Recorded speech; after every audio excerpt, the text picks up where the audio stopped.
Bonjour à tous, bienvenue sur le podcast de la Voix de la Vente, le podcast qui vous donne envie de mieux vendre en moins de 5 minutes. Aujourd'hui, je vous emmène en Afrique. Lorsque j'étais jeune étudiant, à la fin des années 80, j'adorais voyager et je ne manquais pas une occasion dès que j'avais réussi à gagner 2-3 sous à prendre mon sac à dos et à partir à la découverte du monde.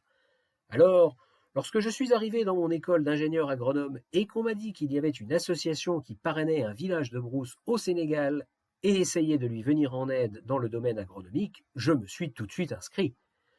Dans le courant du mois d'août, on devait se rendre sur place pour faire le point avec les villageois et voir avec eux ce qu'on pouvait faire comme action.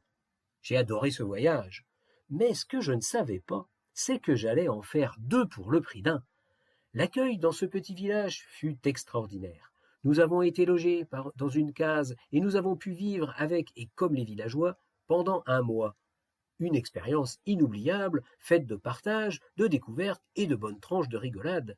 Oui, sauf que quand t'es toubab et que tu débarques en Afrique, il y a des précautions à prendre sur le plan sanitaire et il n'y a pas d'exception à la règle.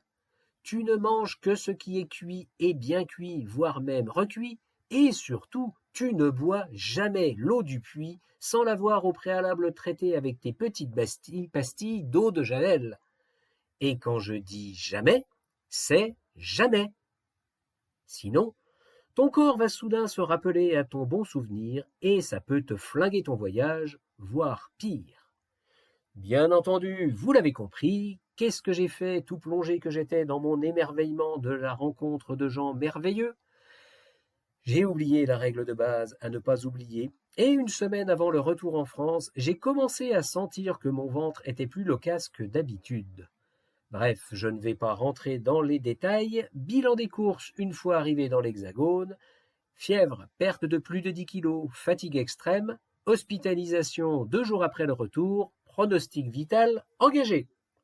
Dans mon malheur, ou ma bêtise, j'ai eu de la chance.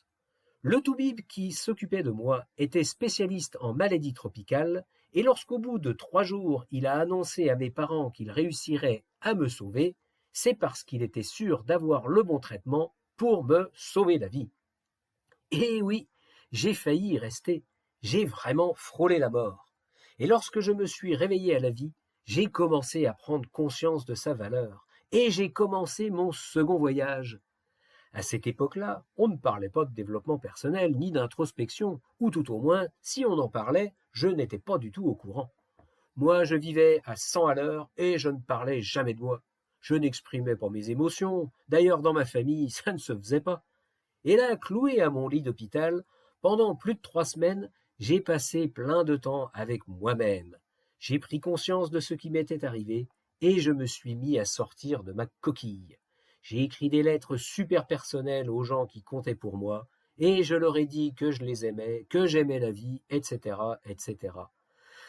Bref, j'ai commencé à exprimer mes émotions et ça m'a fait un bien fou. À partir de ce moment-là, je me suis mis à vivre vraiment. Parce que vivre, c'est ressentir les émotions, et vivre vraiment, c'est les exprimer. Alors vous devez vous demander pourquoi je vous raconte cette histoire. C'est quoi le rapport avec la vente? L'émotion. La vente, c'est une histoire d'émotion. Si vous avez bien écouté les épisodes précédents, vous vous êtes forcément rendu compte que le thème de l'émotion revient souvent, non? Normal, il est primordial.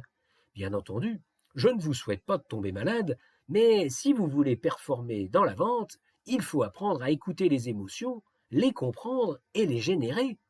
Parce qu'au final, sans provoquer d'émotion, on ne vend rien. Le Petit Prince a dit « On ne voit bien qu'avec le cœur, l'essentiel est invisible pour les yeux ». C'est un principe de base dans notre discipline.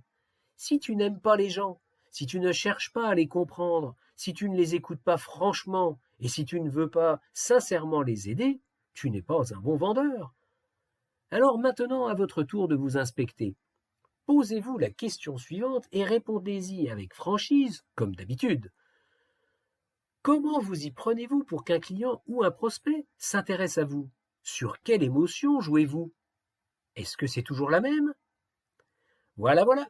Sur ce, je vous laisse et je vous dis à jeudi prochain. À bon entendeur. Salut!